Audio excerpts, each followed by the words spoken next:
Good evening, members of the league, and welcome to your 5 happiest minutes of the week. It is 5 happy minutes. I am your host, Roger Tiller, owner of the Strong Bad Idiot Cheats.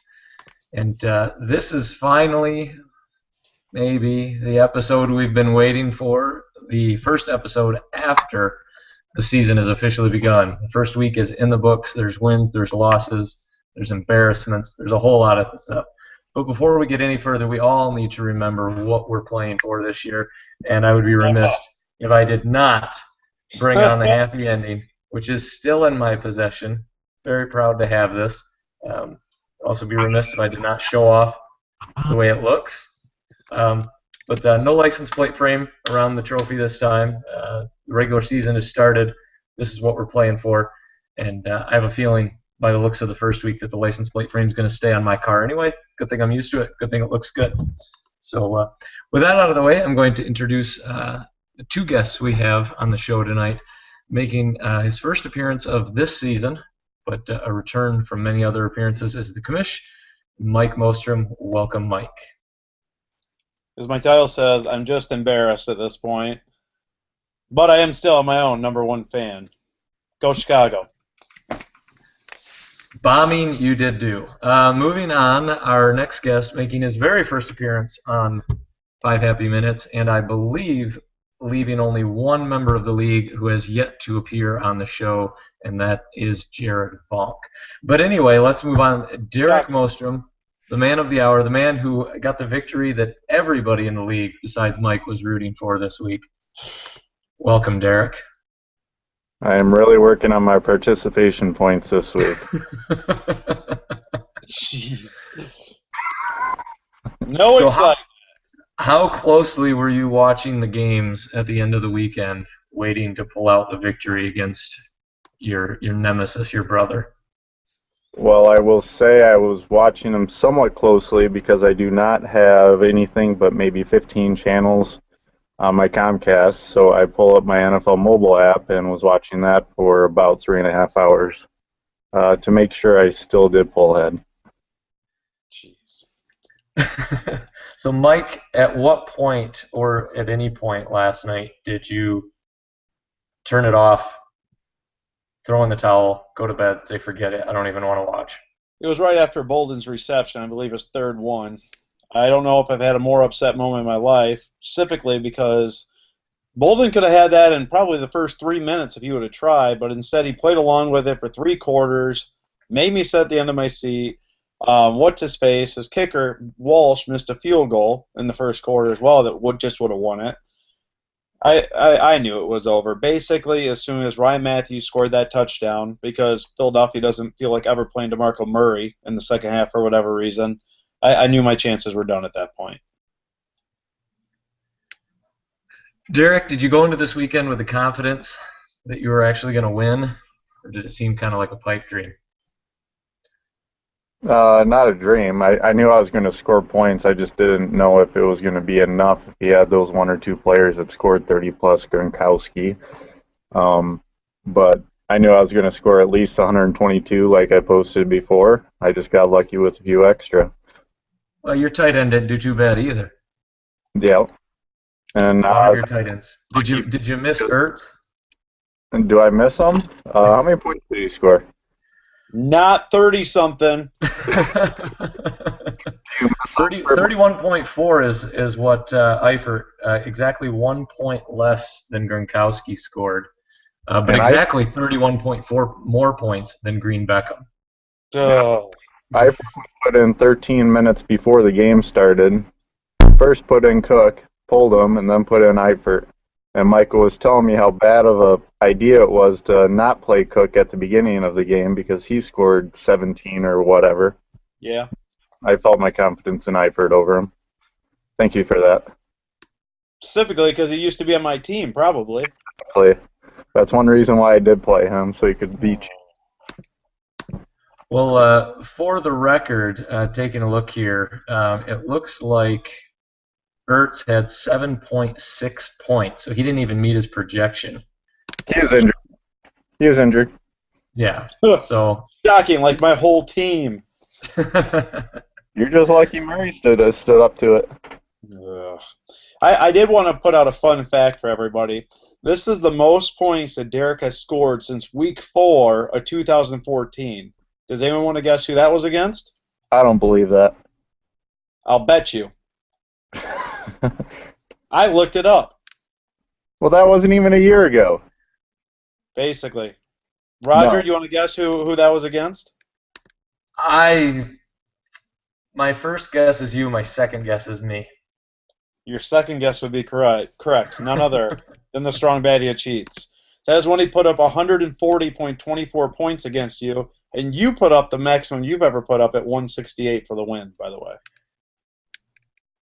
Yeah, that was 164.88 Yes, excuse me, 164.88. Yes. was my score there. But yeah, so that was good. The only other time that I scored enough.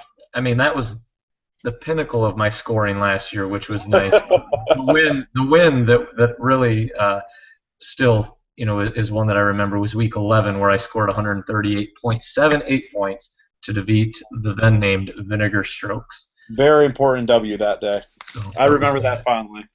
Yeah, and then I went on like a 6-game losing streak and was handed the license plate frame. So I did want to put another fact out there. As much crap as I've gotten, which I deservedly so after my rampage about how great my team was. that video you put out after Thursday made you deserving of all of the crap you've gotten today. Deservingly so, as I mentioned, especially after the trash I talked the night before as well.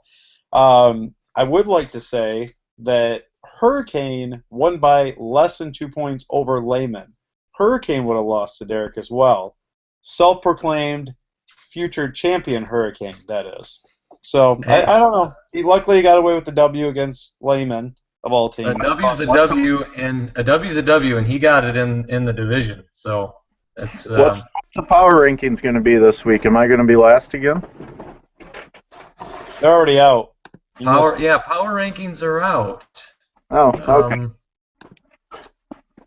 I know I dropped from ninth. From ninth from 7th. Derek's to in 9th. 11th. Derek's 11th. Hey, So. it's almost a 10% increase. Above Samuels, above the trash of the league, Mike Samuels. One thing I was surprised about was that all 3 running backs for the Eagles got double digits. Is that the most for any team, running back wise?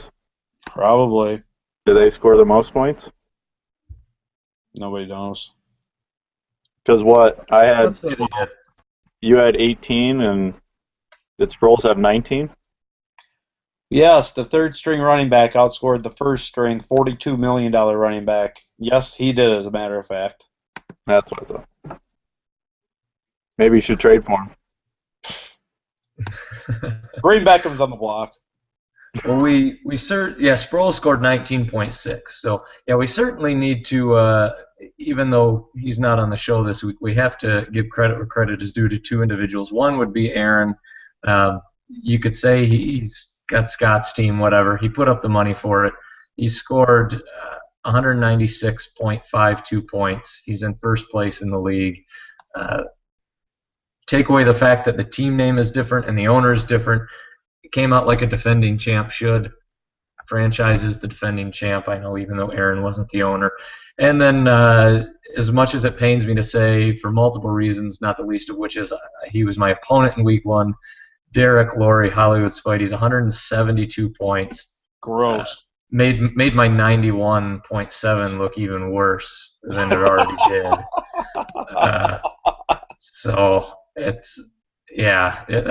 was bad. I mean, if it weren't, Jared can be thankful that I'm in the league this year right now, because that's the only reason he's in 11th instead of 12th. My guys laid just stink bombs all over the place. It was hopefully everybody got it out of their system, but I don't know. I'm not nearly as optimistic as I was 2 weeks ago, or even after Kelvin Benjamin was hurt, but certainly before Kelvin Benjamin was hurt. But, Roger, I was actually really surprised at your team. I picked your team to win, and it wasn't just because I spite Laurie and I hate his face. But I really thought that your team was going to win. Plain and simple. Yeah, I mean Aguilar 1.5, Royal. I mean, I know Eddie Royal's not that great of a player, but the Bears don't have a lot of options at wide receiver, so I thought he would have a game. Apparently, he's going to do what he's been known for all his career in fantasy, and he's going to have a roller coaster year. Next week he'll probably score 20, but 1.8 this week. I got 2 out of Kenny Stills. It was just I'm not going to go through my whole team because I don't want to do that for everybody, and nobody wants to hear that. But Hey, Royal, by the way, didn't even play 2 quarters because he was concussed. Or so Yeah. they thought. He almost scored that touchdown if he would have ran his route though in the fourth. I would have taken anything just to break 100. So I did want to throw out something at Lori, just because it's Lori. I believe we play each other in Week 10. I am formally inviting you to a bet on Week 10. Whatever stakes you want to put up, me versus you, one-on-one, mano-a-mano, Week 10. Whoever Me wins. versus you. That's it. I just want to get that out there now. All right, fair enough. Deric, any parting shots? I mean, you've gone pretty easy on your brother here tonight. I got to give you credit. The only thing I can recommend towards you is maybe taking 2-3 weeks off of anything fantasy because obviously it brings you good luck.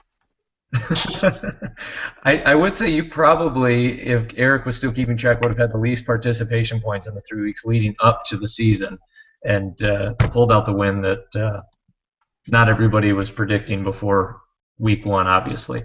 I do have to apologize. I got so wrapped up in this chat here that I was neglecting the Q&A, and normally that's where Mike shines when he's not on the show. Today it's Eric.